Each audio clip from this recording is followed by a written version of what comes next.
a incapacidade temporária, ela pode se transformar em permanente? Sim, pessoal, né? O primeiro requisito, ele é bastante simples para você ter direito a um benefício de incapacidade no INSS, tanto no caso temporária, né, que seria uma lesão ou uma doença passageira, né, que você precisa de algum tempo para se recuperar, ou então a incapacidade total e permanente. O que acontece é o seguinte, é que muita gente pede, né, o auxílio doença é um dos benefícios mais pedidos no INSS, e pode acontecer sim, tá? Por exemplo, num resultado aí na perícia, de você conseguir transformar numa incapacidade total e permanente. Depende muito, né, da doença e da lesão. Eu não sou médico, né, mas nós sabemos que tem lesões aí e doenças que elas são progressivas, né? Elas começam, por exemplo, com sintomas pequenos, demonstrando ali algum problema, mas depois vai se tornando algo mais grave, vai afetando, né? Ninguém gosta de falar sobre isso, né, pessoal? Mas todos nós, né, estamos vivos, estamos sujeitos aí a acontecer conosco, né?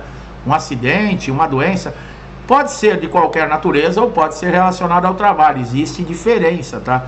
Existem diferenças financeiras, que é muito importante que todo mundo aí que está nos assistindo, que é segurado do INSS, deve atentar, tá? No caso também da incapacidade parcial, que é uma informação que muito pouco segurado sabe. Então, o auxílio doença, por ser mais pedido no INSS, que é o benefício de incapacidade temporária, ele requer, você vai precisar de um tempo para uma recuperação. Mas nada impede, na hora da perícia, de ser diagnosticado que é, por exemplo, uma lesão mais grave que vai se tornar permanente. Os peritos do INSS, né, antigamente, eles detectavam isso e era muito mais fácil, no caso, já aposentar por invalidez, muitas vezes até na primeira perícia, né? O segurado fez o pedido e já saía do INSS aposentado por invalidez. Hoje está diferente, né? O INSS está com novas regras, está mais rígido, os tempos são outros. Então, o que acontece muitas vezes quando é detectada uma situação como essa? O perito encaminha para a reabilitação profissional. Não é uma coisa ruim, né, pessoal? Nós sabemos que a reabilitação profissional, no papel, ela é excelente, ela é um programa muito bom. Por quê? Porque você pode se readaptar, pode se recuperar, né, dentro da reabilitação. Por exemplo, uma órtese, uma prótese. Antigamente as pessoas com baixa escolaridade poderiam estudar, ou então você ser, por exemplo, treinado para uma nova profissão, mas na prática é muito difícil, porque está desestruturado o programa de reabilitação profissional. Então o que acontece? O perito encaminha para lá, só que tem aquele negócio, não é tão ruim também pelo seguinte: enquanto você está na reabilitação profissional, nem o seu benefício, nem o seu pagamento pode ser cessado. E o aposentado por invalidez, né? Ele pode, por exemplo, ser considerado apto e retornar ao trabalho? Pode sim, pessoal. Existe aí, por exemplo, convocações, né, no pente fino, esse agora de 2024, a aposentadoria por invalidez, que é a incapacidade total e permanente, ela não está na lista para ser convocado. Mas eu já falei, né, o INSS diz uma coisa e acontece outra. Muitos aposentados por invalidez, eles podem ser chamados, sim, para passar por uma revisão. E no caso aí, se o perito detectar, por exemplo, que não existe mais a condição de saúde, né, que gerou o benefício, ele pode muito bem dar uma alta para aposentadoria por invalidez. Então, existe também exceções, né? Aposentados por invalidez com mais de 60 anos, aqueles que já completaram 55 anos e recebem o benefício há mais de 15, portadores do HIV, esses não podem ser chamados para pente fino e revisão. Isso existe lei, tá? E mesmo os que estão na reabilitação também não podem. Mas o que acontece? O INSS, para esses que não estão nessa condição, ele pode sim. Existe uma grande diferença, por exemplo, o auxílio doença, quando você recebe uma alta, o que você vai receber? Você só vai receber aqueles dias que o benefício ficou ativo. A incapacidade permanente, né, que seria a aposentadoria por invalidez, quando você tem mais de 5 anos recebendo, presta bastante atenção, só na aposentadoria por invalidez, mais de 5 anos recebendo benefício e você recebe uma alta, você tem direito à mensalidade de recuperação. Você continua recebendo por 18 meses ainda o benefício e pode retornar, no caso, ao seu trabalho. É claro que não é 18 meses o valor total que você recebia, né? Os 6 primeiros meses você vai receber normal, né, o valor normal do benefício. Os outros, segundo 6 meses, né, 50%, quer dizer, a metade do benefício, e os últimos 6 meses, que vai completar os 18 meses, somente 25%. Você pode retornar ao trabalho e você vai receber isso junto com o seu pagamento. Nessas condições é igual ao benefício de incapacidade parcial, que é aquela que o segurado recebeu, por exemplo, o auxílio-doença, mas ele continuou com uma sequela que diminuiu a sua capacidade, tá? Tanto na vida profissional como na vida pessoal. Por exemplo, ele conseguia movimentar o braço, tinha força para carregar alguma coisa e de repente, né, devido a um acidente, devido a uma lesão, a uma doença, afetou essa capacidade. Então esse segurado, de imediato, ele tem direito a receber, né, a incapacidade parcial, que é o benefício de auxílio-acidente, tá? Os peritos, quando cessam o auxílio-doença, e existe essa redução de incapacidade, e vamos ser bem claros, não existe na lei dizendo o mínimo de incapacidade, tá? De repente pode ser um problema no dedão do pé, que você vai andar mancando, não tem condições, e aquilo é permanente e vai atrapalhar o seu trabalho, né? Não é qualquer incapacidade também que pode ser considerada para você receber o auxílio acidente, né, pessoal? Ela tem que ter diminuído a sua capacidade profissional. O perito, ele cessa o auxílio doença e imediatamente já ativa um auxílio acidente. Esse auxílio acidente, esse segurado, ele, por exemplo, retorna para a empresa para trabalhar, ele recebe o salário da empresa e o valor desse auxílio acidente, para vocês terem uma ideia, é metade do que ele recebia de benefício. Agora, até quando ele vai receber isso? Pasmem, até a aposentadoria ou até o óbito. Então, olha a quantidade de dinheiro que nós estamos falando, né? Uma pessoa ainda que vai ficar 20, 30 anos no mercado de trabalho, recebendo mais, né, fora o seu salário, mais a metade do que recebia de auxílio no INSS. Quanto nós estamos falando do montante de dinheiro? E essa é uma informação que não é divulgada pelo INSS. E o que acontece? Os peritos, eles também não fazem isso, que seria obrigação, né? Ele teve, por exemplo, você teve um acidente dentro da empresa que reduziu a sua capacidade profissional e você não pode trabalhar mais naquela função, e o acidente foi um acidente de trabalho que te deixou afastado de auxílio-doença, e a lesão, né, incapacitou você para continuar exercendo a sua função. A empresa não pode simplesmente segurar você 12 meses e te mandar embora. Ela tem responsabilidade. E o que a empresa deve fazer? Te readaptar para uma nova profissão. E mesmo depois que acaba a estabilidade, se a empresa te mandar embora, você continua recebendo o auxílio acidente normalmente. E pode arrumar um novo trabalho, entrar numa nova empresa, o INSS continua pagando. Esse auxílio acidente, muitas vezes, ele pode ser, né, com essas mudanças de lei, ele pode ser também chamado para uma revisão. Nessa revisão, o que o perito vai fazer? Ele vai ainda avaliar se essa incapacidade, né, que reduziu as suas atividades, se elas ainda existem. E você é obrigado a comparecer nas revisões, tá, pessoal? É igual agora no pente fino, que a gente fala. O aposentado por invalidez, ele não está na lista, né? O INSS fala que vai chamar auxílio-doença, BPC e seguro-defeso. Mas se chegar a uma convocação para quem está de aposentadoria por invalidez, o INSS falou que não está na lista, mas a convocação chegou. Você é obrigado a responder, tá? Tem 5 dias a partir do momento que chega a convocação para você responder, marcar, agendar uma perícia, e quando você estiver na frente do perito, você fala a sua condição, né? Você esclarece ali que você já é aposentado por invalidez, e ele tem tudo ali no computador dele, tá? O que pode acontecer é erros, mas como hoje também nós estamos tendo a liberação através de inteligência artificial que está fazendo avaliação, no caso aí na documentação para liberação de benefícios, erros podem acontecer, né? É o tal do Ateste Med. Muita gente perguntando até quando pode prorrogar o benefício. Não, as fontes de informação no INSS estão muito confusas, pessoal, né? Está acontecendo muita coisa no país e eles estão praticamente parados. Eles falam de pente fino, né? Nessa meta aí de se economizar 10 bilhões de reais, né?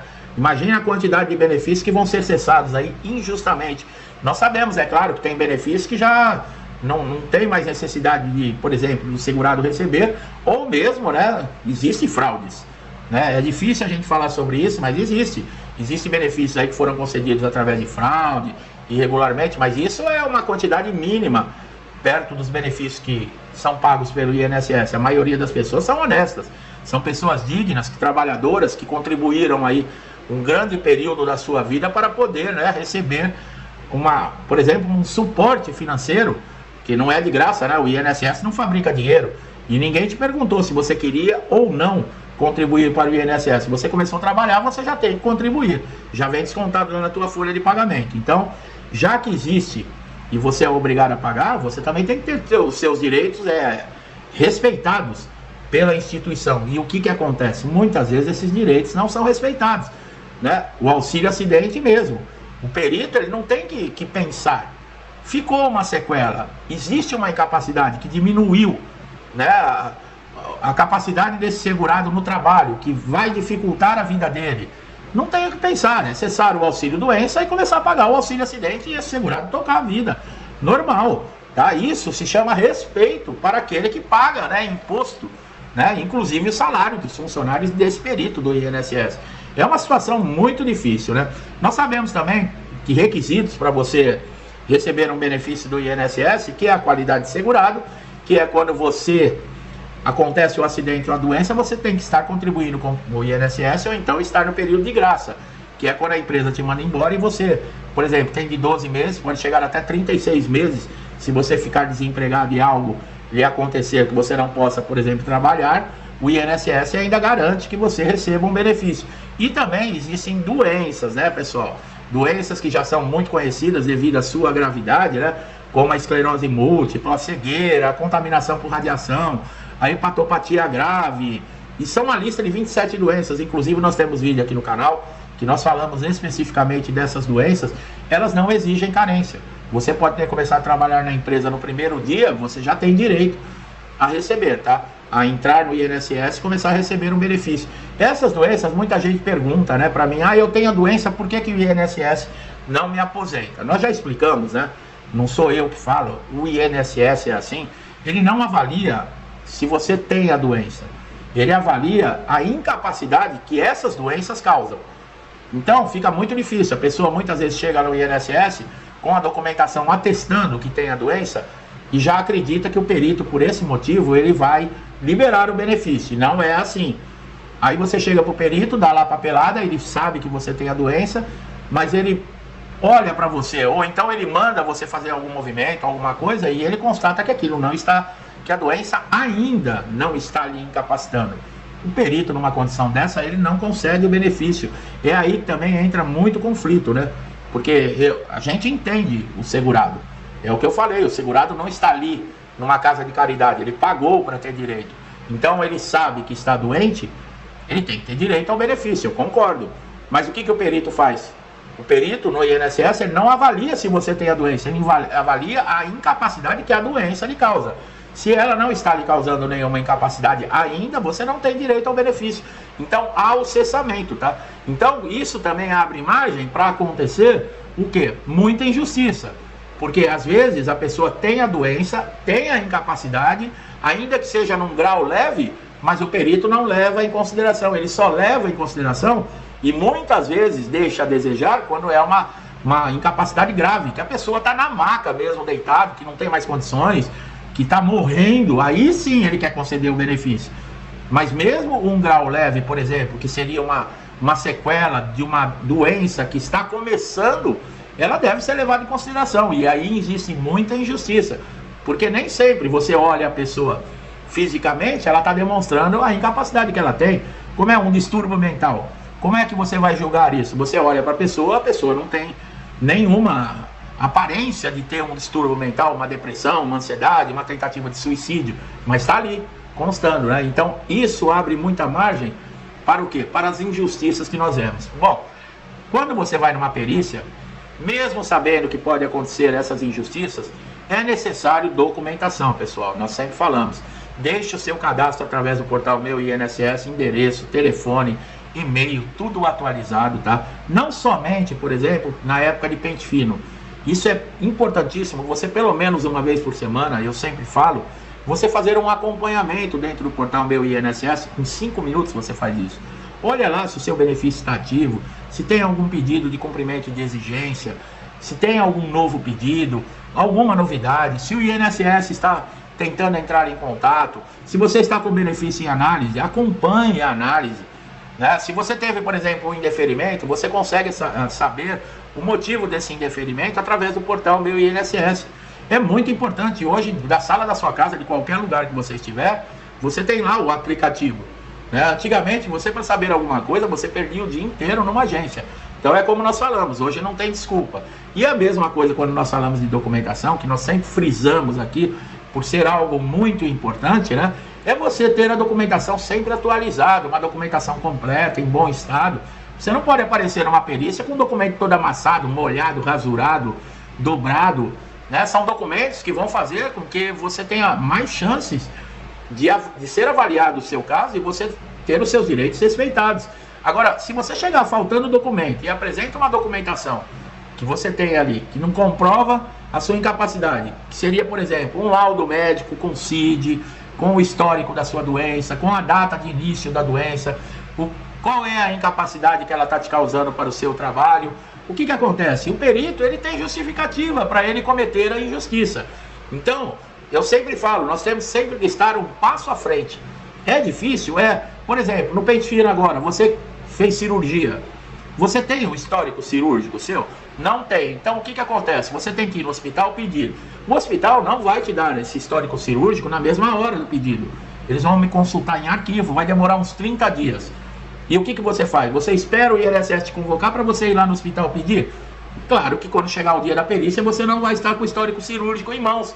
E é um documento importante para comprovar a sua incapacidade. Ali tem muitos dados, muita informação que vai ajudar a conceder o seu benefício. Então não deixe nada, né? Esse do histórico cirúrgico é um exemplo. Não deixe nada para a última hora. Porque é aí nesse ponto que o INSS diz, não, mas ele veio aqui na perícia e não apresentou toda a documentação que comprovasse a necessidade dele, né? E você vai falar o quê? Mesmo que você entre na justiça, o INSS fala, tá aqui a documentação. Cadê o histórico cirúrgico? Cadê o CID? Cadê os laudos? Cadê o tratamento? Cadê o receituário médico? Cadê os exames? Né? Então, olha a importância de estar sempre atualizado, meu amigo e minha amiga, tá? E o INSS sempre fala, né? Muitas vezes, a gente nega benefício por culpa do segurado. É exatamente por esse motivo. Por a falta de documento adequado e atualizado, tá? Então, presta bastante atenção para você não ter dor de cabeça e fique sempre conosco aqui, prestando atenção nas nossas informações, que nós sempre estamos trazendo aqui a atualização para dizer para você tudo o que está acontecendo, tá? Meu amigo e minha amiga que estão chegando aqui a primeira vez no canal, sejam bem-vindos. O que não falta aqui é conteúdos, conhecimento, tá? Mostrando caminhos, soluções, sobre tudo de INSS, sobre todos os benefícios, tá? Você pode assistir quantas vezes você quiser, de onde você quiser, não paga nada, é de graça. Se inscreva no canal e ative o sininho de notificação para que você não perca nenhum vídeo, né? Pode ser um conteúdo muito importante com a informação que vai resolver aquele seu problema. Então, quando você está inscrito e ativou o sininho, você recebe a notificação de um novo vídeo, né? Ninguém vai ficar te mandando e-mail, te cobrando nada. Você só tem a ganhar com isso, tá? É muito importante. E você, meu amigo e minha amiga, que estão sempre aqui comigo, eu sempre agradeço no final do vídeo, né? Por causa do incentivo, da interação, da ajuda. Vocês fazem parte de tudo isso, né? Do canal está crescendo, levando informações para quem mais precisa, né? Então vocês também fazem parte de todo esse trabalho. Eu só tenho a agradecer, pedir a Deus aí que abençoe a sua casa, a sua vida, a sua família, com paz, saúde, prosperidade, alegria, amor, tudo de bom, tá? Tudo que eu desejo para mim e para minha família, eu desejo em dobro a todos vocês. Eu deixo aí um forte abraço, principalmente para quem está passando aí por grandes dificuldades, né? Os amigos aqui do canal, que são lá do Rio Grande do Sul, muita força, né? A gente está acompanhando aqui pela TV, mas não tem muita coisa que nós podemos fazer, né? Muito, principalmente pela distância, mas o que nós podemos fazer é pedir a Deus que dê força, coragem, né, para essa gente, né, para esses nossos irmãos conseguirem se levantar aí daquela tragédia que está acontecendo, tá? A gente se sente muito sensibilizado com isso e com muita empatia, tá? Muita força, viu, meus irmãos, aí do Sul aí, tá? Eu deixo a todos vocês um forte abraço, né, com essa tristeza, né, de ter que falar sobre isso, do que está acontecendo, mas a vida continua. E até os próximos vídeos. Olá, meu amigo e minha amiga, sejam mais uma vez bem-vindos aqui ao nosso canal.